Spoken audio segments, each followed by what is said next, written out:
And joining us now is the Education Secretary Linda McMahon, a key member of President Trump's cabinet. Welcome in. Boy, he gave you a big shout out at his rally in Georgia this week because you're tackling a lot of big topics. Welcome.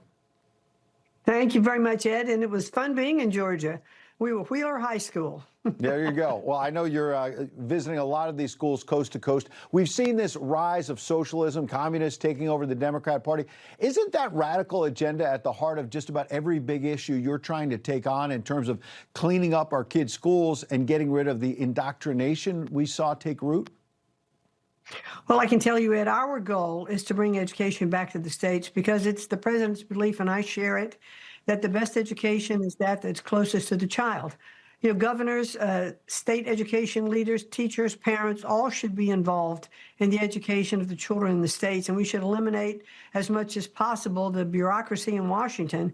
Now, I think it's, a belief that the Department of Education controls, curriculum, hires teachers, buys books. We do none of that. We are a pass-through agency for money that is appropriated from Congress. And if we can eliminate a lot of the bureaucracy and the regulatory compliance around that distribution of money to the states will be better served. And that's certainly the president's goal. There you go. Another big issue. A lot of parents out there watching tonight, they want to make sure their kids are protected from adult sexual predators inside these schools. What were previous administrations allowing, and what are you doing? I know you have a big initiative to clean this up. Well, I can tell you, Ed, I was absolutely appalled when I saw the statistic that 1 out of 10 children are sexually molested in schools. I just couldn't believe that. I mean, when parents send their children to schools, they expect them to be in a safe environment. And the fact that teachers in many states, in many schools, even when the school discovers and can verify that there have been these violations, they will simply not remove the teacher license or even report them to authorities, but often they will just send them to another school, and there will be no documentation in their record about it. And so they'll go to another school and be free to commit the same acts all over again. And so we are investigating that. We want to make sure that that doesn't happen. We also want to make sure that schools are in compliance with the federal FERPA law.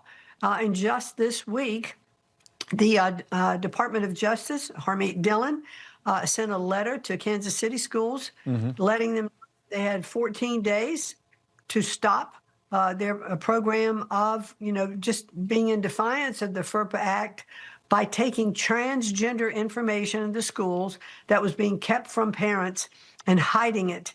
And so Harmeet has made it very clear that that practice has to be changed, full compliance to come forward, or there could be civil penalties that are brought against the state. So FERPA is the Family Educational Right and Privacy Act. So what you're saying is, despite what you and the president have been saying since day one of this administration, there are still liberal school districts out there that are not following that law, basically, and are keeping information away from parents and going to kids directly and potentially letting them change genders?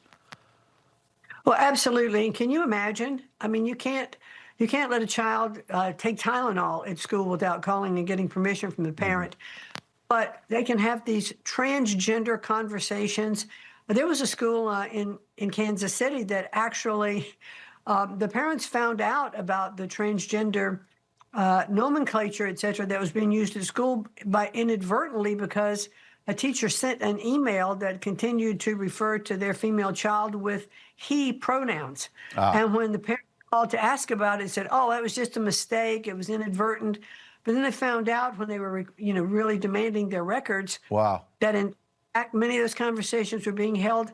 And there was even a memo as to how to keep this information from parents, putting transgender information into even different files from the school, from the child's record.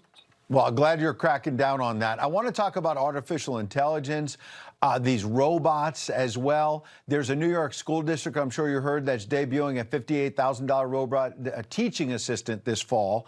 You can see the picture. It looks pretty lifelike.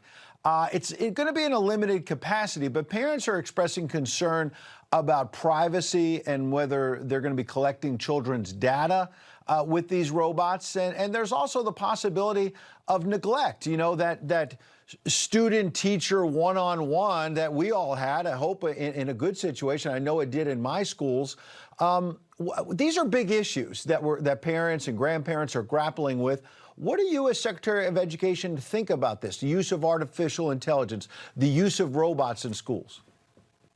Well, I can tell you I have seen AI in place already in more than one school, but there is the Alpha School in Austin, Texas.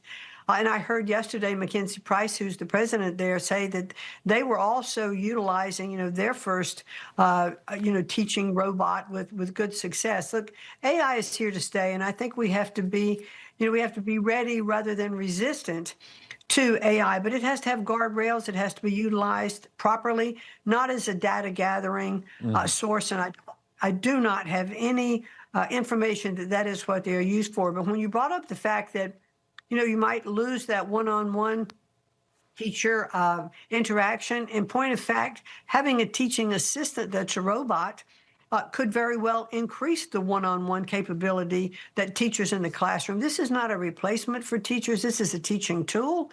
And I applaud the experimentation if we do it correctly in schools, and we'll see what the effect is. It's experimental. I know we are always leery of change, and we're always not overly protective. We are properly protective of our children and our grandchildren. So let's make sure that parents are involved, and they go to schools and they watch how these operate, and they're involved in the school decisions. And I would encourage that regardless of what the program is in school. We saw COVID open the door to parents, and let's have parents continue to be involved because they're the best protectors of their children. Absolutely. Parents' rights should be at the top of the list for too long before you were in office. That was not the case. Madam Secretary, always a pleasure to talk to you. Thanks for coming on.